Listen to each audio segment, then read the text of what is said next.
what's up, everybody? It's Chef Josh. And I'm Halimah. All right, so just a little background on what we do. I'm a chef. I also teach culinary arts at a high school. And the students who do well actually work for my business. And Halimah, what do you do? So I'm a culinary nutritionist. I also am an awareness consultant. So I'm about wealth and wellness.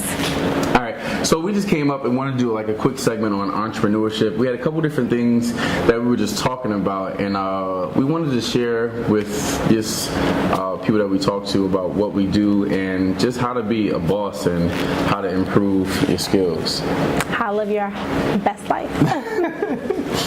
All right, so Halimah, a lot of times we come up with just conversations just in talking on the phone or in person, just about entrepreneurship. First of all, we've known each other. We met in Johnson & Wales, so we've been friends for at least, like 10 years? Yeah, it's been a while. It's been a long while. 10 years. So we've seen each other grow. We've seen each other develop into the entrepreneurs that we are now. So we just want to share with other people about, our obstacles and just some points of encouragement. Our success as well. Yeah, as well too. It's the bad, the good, the ugly, the beautiful, the bold. All right, so one of the topics that we really wanted to cover was your mindset. All right, so Halimah, just talking about mindset, what do you feel are key elements in really building a business when it comes to your mindset? So I personally have been doing a lot of personal development. Mm-hmm. So I've been reading new books, I've been hearing new things, I've been around new people. So that mindset shift is really, really important because you start to see things through a different lens. Dope. When you broaden your horizon, when you meet different people, you start to think differently. So that mindset shift is key. That's like 101 to entrepreneurship is mindset. It's definitely. And I have to really agree with you about your mindset, because one thing I've always learned is just that when you're really trying to accomplish certain goals and dreams, it's not about what's going on around you, but it's about how you think. If you don't think that you're going to be a success, you won't be a success. If you're going to keep doubting yourself, a lot of times too, your product will show that you doubt yourself. Right. And I just think about how far I've come, just starting in the game so young. I started when I was 10. So the fact that, I'm going to be 28 this year and just seeing how far I've come, it had to start from my mindset, because a lot of times too, first it's an idea. Yeah, and I've heard people say, "Oh, well, you can't do that," or "Why would you do something like that?" But then I had to think about it too.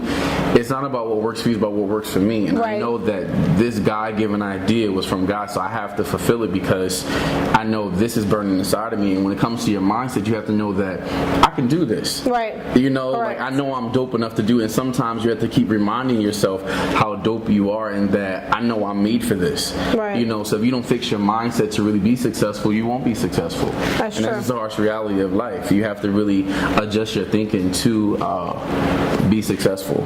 And another thing about thoughts and mindset and everything like that is just that, okay, so when somebody says something negative to you, you hear that one time, right? So you may be in a conversation with someone or a stranger, or you see something on Instagram, somebody's posting something on your page, or whatever the case may be, but you hear that negative thing one time, right? But when you're thinking about something negative, the first encounter with that is you think about it. True. Then you say it. So whether you're saying it to somebody else, you're saying it out loud or whatever, you're saying it to yourself, in the mirror or whatever the case may be, but then you hear it. So it's 3 interactions with that one negative thing. Or it could be 3 interactions with that one positive thing. So that's like the whole mindset shift. It's how negative or how positive are you going to be? And if you want to be positive, you want to have positive outcomes, the positivity can come to you threefold. Or if you surround yourself and you listen to negative things and you're around negative people, you can hear those negative things threefold. And it's interesting that you say about what you surround yourself with. A lot of times what we realize too, especially with our friendship too, we know that we can't allow anybody in our circle. It's so important to really, to monitor your energy, because it's a choice to be successful. It's a choice to monitor who you're around, because a lot of times too, you got to realize that God never designed you to be a garbage can. And when you allow people who have that negativity, you're allowing yourself to be dumped on with negative energy. So it's just like, even I monitor who I talk to on a daily basis. If you're not positive or you don't have nothing nice to say, 9 times out of 10, I won't even talk or respond to you. Right. There are a lot of text messages on my phone that just get get ignored because it's just like, you're not really feeding me. Right. And a lot of times too, when you're naturally a giver and you're naturally a positive person, you always want to pour into people, but you need people to pour into you as well. And that's true too. That's a big part as well too. It's just like monitoring who talks to you, who feeds into your life, because at the end of the day, your spirit man needs to be fed positivity, or it's not going to grow. You know. Right. Yeah. And it's the same with the negativity. You have the positive people that you go to. Like when you're down, or when you feel like you need a little burst of energy or a little uplift.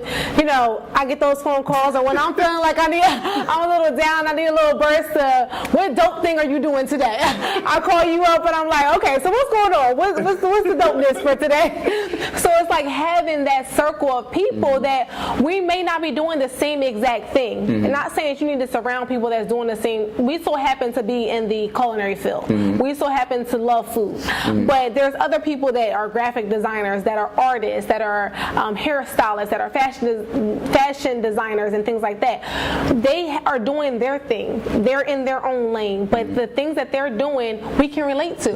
And I think that's the cool part about it too, is just like a lot of times too is like when you're in sync with people and you have kingdom connections with people, and you may be on a different path, but the journey still have very similarities. So if you're a positive person, or if you're doing like a lot of positive things, a lot of times too, you're doing the same thing. So I can really mesh with you. So a lot of times too, and I'm so blessed to have a lot of amazing friends where I know anytime I can call Halimah or some of my other friends, I know it's gonna be. We may have a little complaint to get out the air, just to kind of like, just to vent, and then and let it go. And let it go. But it's just like by the end of the conversation, we're like, all right, so what's your next plan of action? Right, exactly. You know, and you want to. We're not gonna keep complaining about the same thing. No. We're not doing that. No, we don't do that. We have like 5 minutes, and after that, all right, so what's our plan of action? Right. And it's so important to have people like that in your life, where it's just that even at my worst, I know that I'm still at my best because I have people who truly believe in me. And that's another thing too. Like,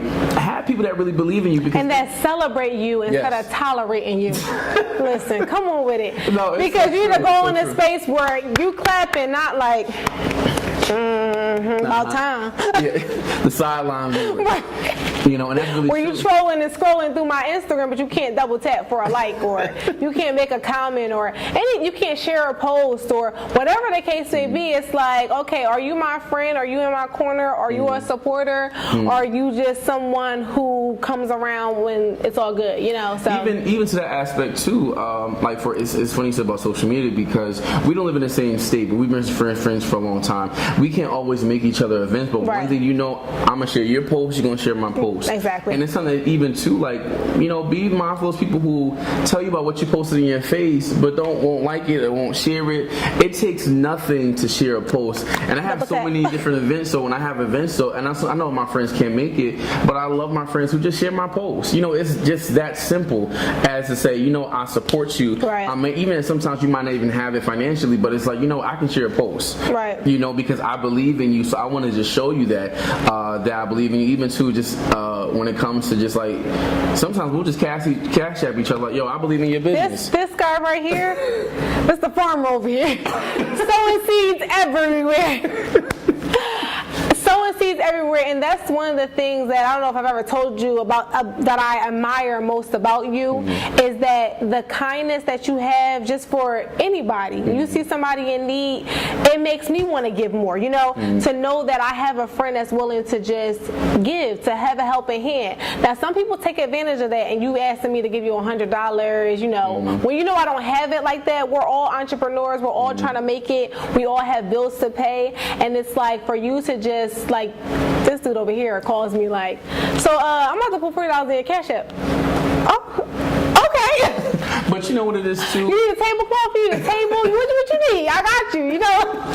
I got extra supplies. Let me help you out, you know. But that's what we're supposed to do. And it's just like, and one thing that I've learned, like just from my pastor, shout out Creflo Dollar, thank you, what he's always taught was that when you have a need, you sow a seed. A lot of times too, if your hand is always closed, you can't receive neither. Anything. And it's just that sometimes too, if you take the little that you have and give it to somebody else just to be a blessing, there's always going to be a season for you to, you know, receive. Because I realize a lot of times too, sometimes, you know, people that you sow into, you might not always get it back from them, but it's always someone else is going to be there to give it to you. So it's always important to sow seeds, because don't wonder why you're not prospering, because a lot of times too it's about, did you ever sow some seeds into somebody? It's not always about you making money, because a lot of times too, as entrepreneurs, sometimes we're so in our grind that we forget to support other people. Right. Like I need to make something too. I need, get so narrow-minded about that. Yeah, and it's just like, even so I have other chef friends too, where I share their posts or I support their business, because I realize that it's not always about you.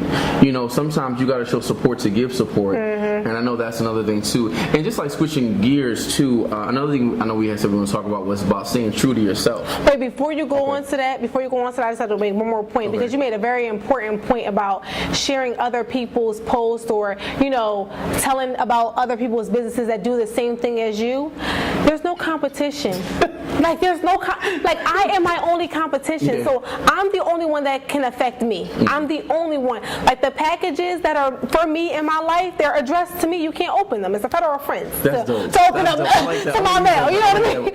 So it's for me. The doors that are open for me, I'm the only one that can walk through them. That's so true. The lane on that road is for me. You can't cross into it. It is what it is. So I can gladly, tell people about your business. If they choose to go with you, then go with you. They can go with you. If they choose to support you one week, me another week, it's fine. We're not in competition. The only competition I have is myself, the person that I'm trying to better within myself, and that's it. So I just want to make a point to that before we move on. No, even too, and just like, we can talk all day. This is how our phone conversations just last on. Lord. But it's so true, though, because you know what it is, what I realized. So there are billions of people in this world, and a lot of times, so I think at one point, it wasn't a jealous thing, but I think I was just so focused on who else was growing. I saw that I wasn't growing, and it wasn't I wasn't growing. I was just paying too much attention to other people. Exactly. And I realized that why it's not working for them is working for me. What's working for them is not working for me. But I realized too, I had to really pray about that, because I'm like, it's their winning season. Right. So let me celebrate and all that energy that people exhaust in other people. It's like, well, you can be using that energy to not figure out what they're doing, but figure out what you're not doing. Like, bring it on back. And what I love, I'm currently and go back and forth with listening to the audio of the 4 Agreements. Okay. That book is literally everything, and I like to just listen to it over and over again, because it really puts things in perspective. We're talking about the whole mindset shift, and it really is about being impeccable with your words, but then also take it a step further, where you have to grasp this in your mind that don't take things personal. It's not about you. Like there's so many people in the world. Like even if you see things that people say, or you hear things that people are saying, it's like, well, is that a sneak diss, or is like is that subliminal? And it very well might be, but if you don't say my name, I'm not going to take offense to it. Like, and even if you do, I might not take offense to it. You know what I mean? It's personal. It may be personal, but I'm like, I'm not taking it personal, because I don't know what you've gone through in your life. I don't know what type of day you're having. I don't know what is not going right in your life. I don't know what's going, great in your life. I don't know who are the people that you're around. I don't know what type of mindset you have. You know what I mean? So it's just like, that's why I'm like, listen, I'm fine. I don't take it personal. No, it's true, because even too, I know like sometimes people feel like I'm writing about them, and I'm like, I'm not even thinking about you. And it's just something that's the last person that and it's just a lot of times fits. And a lot of times too, like just sometimes people just need, and that's why it's so important to really operate in your gift as well, and staying true to yourself, because what happens is people are waiting on you to step into your manifested purpose. My friend Jennifer Waterman says you have to be in purpose on purpose, and so oftentimes we're so hooked on other stuff, social media, especially through ratchet television. It's like people are so hooked on that, where their mind is just it gets people sucked in. But it's just like, as a man thinketh, so is he. So if you start thinking about what you want to become, and stay true to that vision and dream, you start to realize that, wait, hold on, I really need to shift my focus, because it's like going to the eye doctor. We both have glasses on, by the way. So what happens when you go to the eye doctor, they say, is this better or this better? Is this better or is this better? And a lot of times too in life, that's the same focus we have to do, start shifting our focus, because if you don't shift your focus, you'll never be able to see what's one, the goal ahead of you, and two, what's supposed to be yours. Because a lot of times in life, we don't go after what's really meant for us, but people